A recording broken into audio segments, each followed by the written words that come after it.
Selamat malam, Ibu Bapak, Saudara-saudara yang terkasih di dalam Kristus. Kita kembali diperjumpakan di dalam persekutuan syafaat malam pada saat ini. Melihat apa yang tak terlihat. Demikian judul cerita singkat di dalam mengawali refleksi kita pada kesempatan ini. Seorang sopir mengendarai sebuah truk. Truk itu harus melewati kolong jembatan rel kereta api. Sang sopir memperhitungkan bahwa tinggi truk itu cukup untuk bisa melewati jembatan tersebut. Ternyata dia salah perhitungan. Belum sampai setengah badan truk melewati jembatan, truk itu terjepit di antara jalan dan balok penyangga di atas. Banyak orang berusaha memberikan masukan bagaimana cara melepaskan truk itu. Tapi semua usaha orang yang merasa tahu apa yang harus dilakukan untuk membebaskan truk itu tidak berhasil. Lalu lintas mulai macet dan semakin macet. Terlihat seorang anak laki-laki mendekati polisi yang mengatur upaya untuk membebaskan truk itu dari keterjepitannya. Belum sempat berkata apa-apa, polisi sudah menyuruh anak itu menepi. Tapi berulang anak ini mencoba untuk menarik perhatian sang polisi. Sampai akhirnya polisi itu dengan agak marah berkata, "Tempatmu bermain bukan di sini, nak. Kami sedang kerja keras untuk melepaskan truk ini. Kamu jangan mengganggu kami." Dengan takut-takut anak itu berkata, "Pak polisi, apakah kalian sudah mencoba untuk mengempiskan sedikit ban-ban truk itu supaya ketinggiannya berkurang?" Polisi itu terdiam. Ia dan orang-orang lain cuma berfokus pada apa yang sudah mereka ketahui dan tidak melihat kemungkinan lain. Anak itu melihat apa yang tak terlihat oleh sang polisi dan teman-temannya. Dan justru itulah jalan keluar dari masalah yang sedang terjadi. Ibu bapak saudara yang dikasihi Tuhan, kalau kita membaca surat 2 Korintus, terutama pada pasal-pasal awal, kita menemukan bagaimana Rasul Paulus berbagi pengalaman tentang pergumulannya sebagai seorang rasul yang memberitakan Injil keselamatan itu. Paulus bercerita tentang berbagai penderitaan yang ia alami. Begitu berat sampai Paulus mengatakan, "Bahkan kami merasa seolah-olah kami telah dijatuhi hukuman mati." Itu dicatat dalam 2 Korintus pasal pertama ayat yang ke-9. Tapi Paulus tidak berhenti cuma sampai menceritakan pergumulannya. Ada yang jauh lebih penting yang ia mau sampaikan dalam suratnya ini. Bahkan sudah terlihat sejak awal. Di dalam 2 Korintus 1 ayat 3 dan 4, Paulus mengawali penulisan nasihat-nasihat, sharingnya dan sebagainya dengan mengatakan begini. "Terpujilah Allah dan Bapa Tuhan kita Yesus Kristus, Bapa yang penuh kemurahan dan Allah sumber segala penghiburan, yang menghibur kami dalam segala penderitaan kami, sehingga kami sanggup menghibur mereka yang berada dalam bermacam-macam penderitaan dengan penghiburan yang kami terima sendiri dari Allah."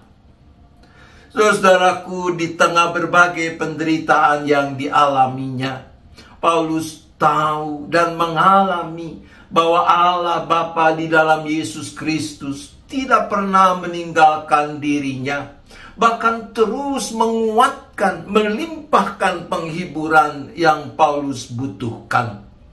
Sumber kekuatan Paulus bukan pada apa yang kasat mata terlihat secara indrawi, melainkan pada apa yang tidak kelihatan.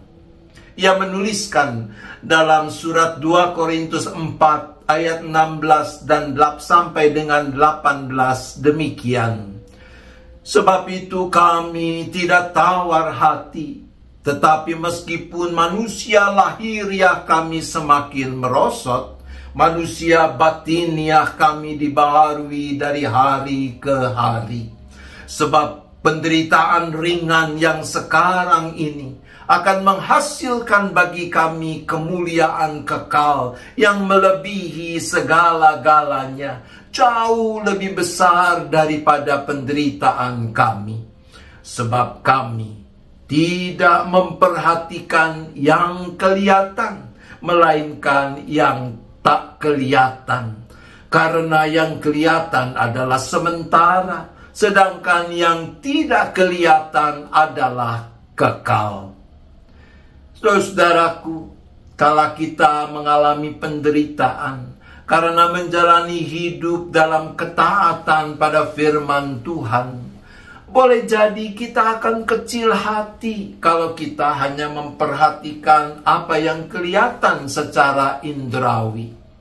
Namun, jika kita memperhatikan yang tidak kelihatan, yaitu kemuliaan dalam persekutuan kasih Allah yang kekal, niscaya kita beroleh kekuatan untuk tetap melangkah di dalam kesetiaan kita pada Tuhan dan tidak menjadi tawar hati sekalipun di tengah penderitaan. Mari belajar untuk melihat apa yang tak terlihat, melihat dengan mata iman. Tuhan menolong kita. Amin. Mari kita berdoa.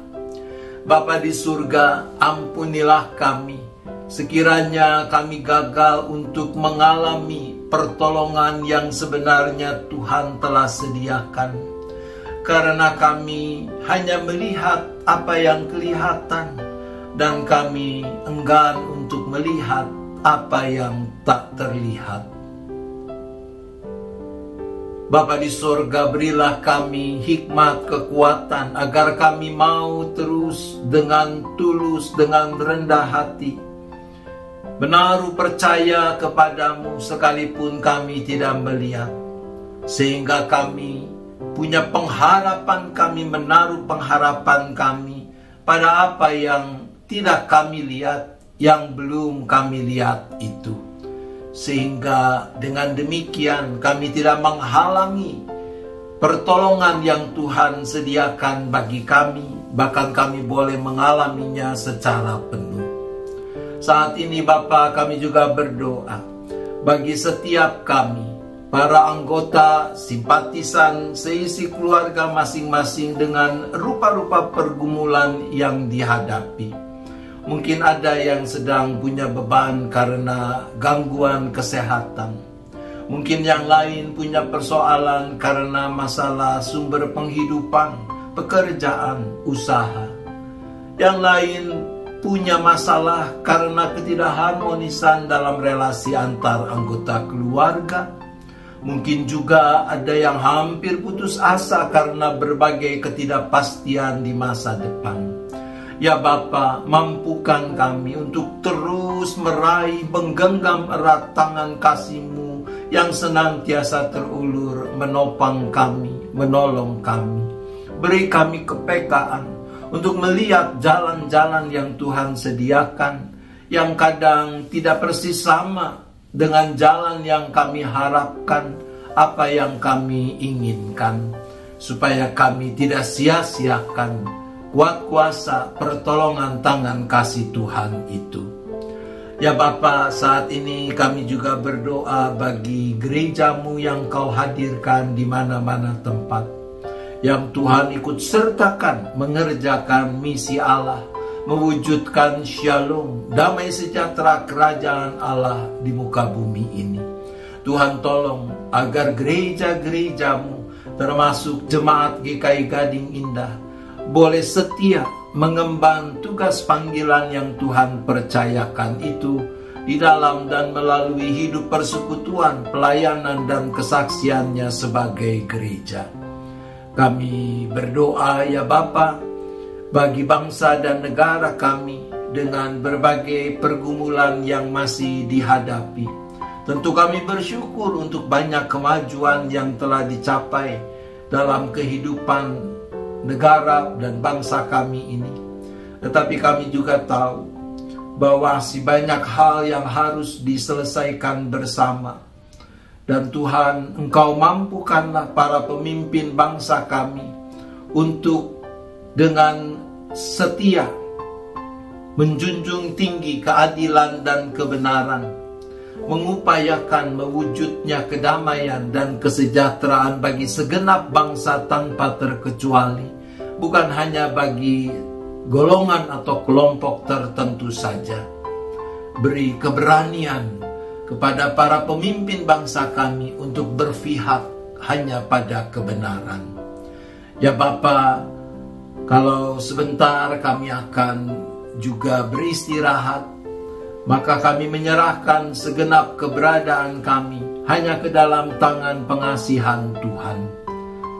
Jauhkanlah kami dari segala mara bahaya malapetaka. Kami boleh beristirahat dengan cukup, dan besok menyambut hari baru dengan semangat yang terbarui untuk terus memuliakan nama Tuhan. Terima kasih ya Bapa. Kami bersyafaat hanya di dalam nama Tuhan Yesus Kristus. Amin. Selamat malam Ibu Bapak Saudara-saudara. Selamat istirahat. Tuhan tetap beserta kita.